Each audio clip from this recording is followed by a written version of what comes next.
राधे राधे, जय श्री कृष्णा। स्वागत है आपका हमारे यूट्यूब चैनल राधा कृष्णा की ज्योति में।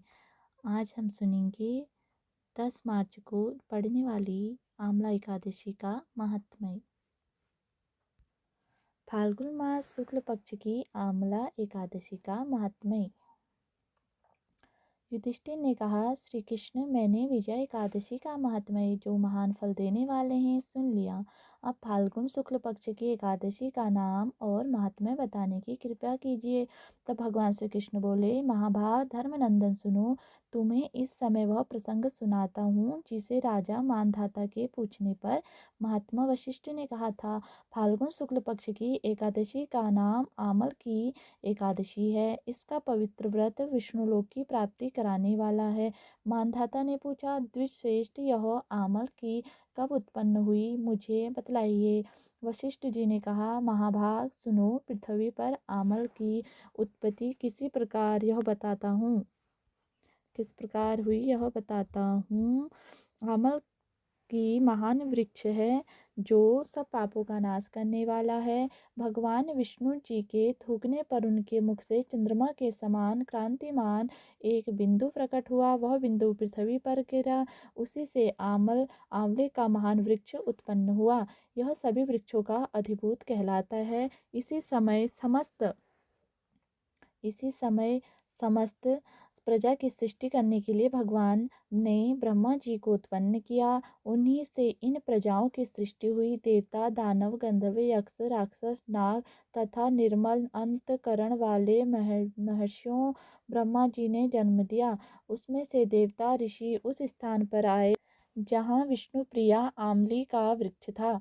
महाभाव उसे देखकर देवताओं को बड़ा विस्मय हुआ। वे एक दूसरे पर दृष्टिपात करते हुए उत्कंठापूर्वक वृक्ष की ओर देखने लगे और खड़े खड़े सोचने लगे कि प्लस पाकर आदि वृक्ष तो पूर्व कल्प की ही भांति हैं, जो सब के सब हमारे परिचित हैं, किंतु इस वृक्ष को हम नहीं जानते। उन्हें इस प्रकार चिंता चिंता करते देख आकाशवाणी हुई, महर्षियों, यह सर्वश्रेष्ठ आमली का वृक्ष है जो विष्णु को प्रिय है। इसके स्मरण मात्र से गोदान का फल मिलता है।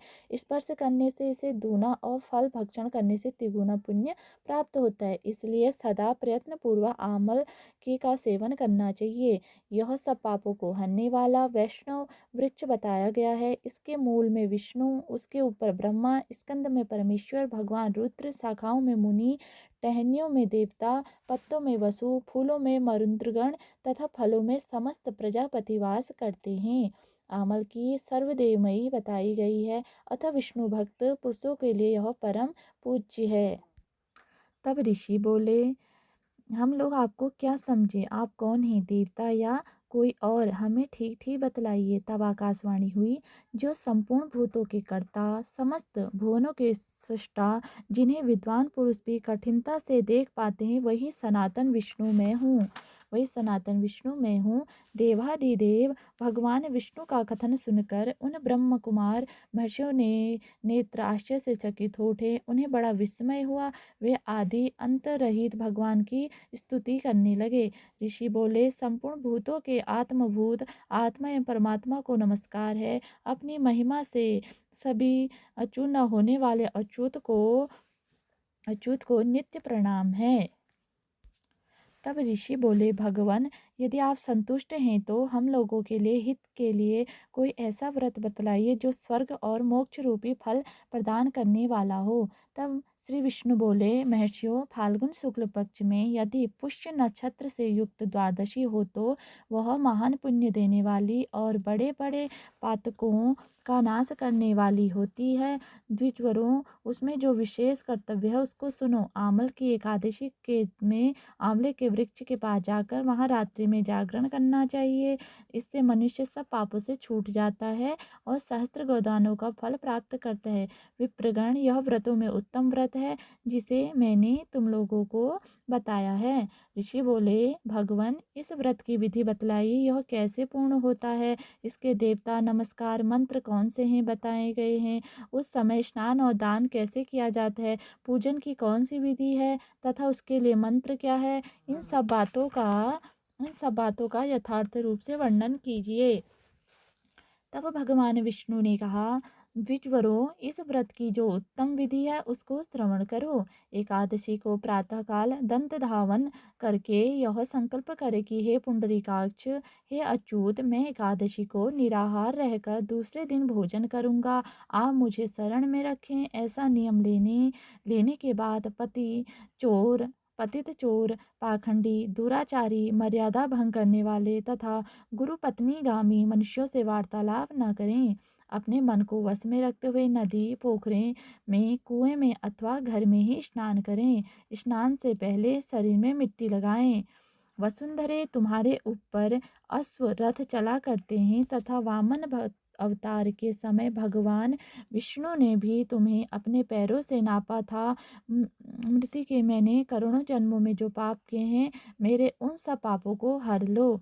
जल की अधिष्ठात्री देवी माता, तुम संपूर्ण भूतों के लिए जीवन हो। वही जीवन जो स्वदेदज और द्विज जाति के जीवों का भी रक्षक है। तुम रसों की स्वामिनी हो, तुम्हें नमस्कार है। आज मैं संपूर्ण तीर्थों, कुंडों, झरनों, नदियों, देव संबंधी सरोवर में स्नान कर चुका।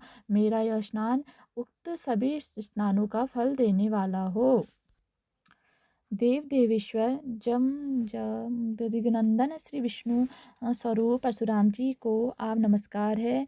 आंवले के फल के साथ दिया हुआ मेरा यह अर्घ्य ग्रहण कीजिए। तत्पर भक्ति युक्त चित्त से जागरण करें। नित्य संगीत, वाद्य, धार्मिक उपाख्यान, श्री विष्णु संबंधी तत्कथा वार्ता आदि के द्वारा वहाँ रात्रि व्यतीत करें।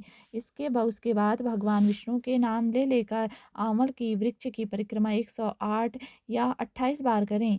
फिर सवेरा होने पर श्री हरि की आरती करें। ब्राह्मण की पूजा करके वहाँ की सब सामग्री उसे निवेदित कर दें। परशुराम जी का कलश, 2 वस्त्र, जूता आदि सब वस्त्र दान कर दें। यह भगवान भावना करें कि परशुराम जी के स्वरूप में भगवान विष्णु मुझ पर प्रसन्न हो।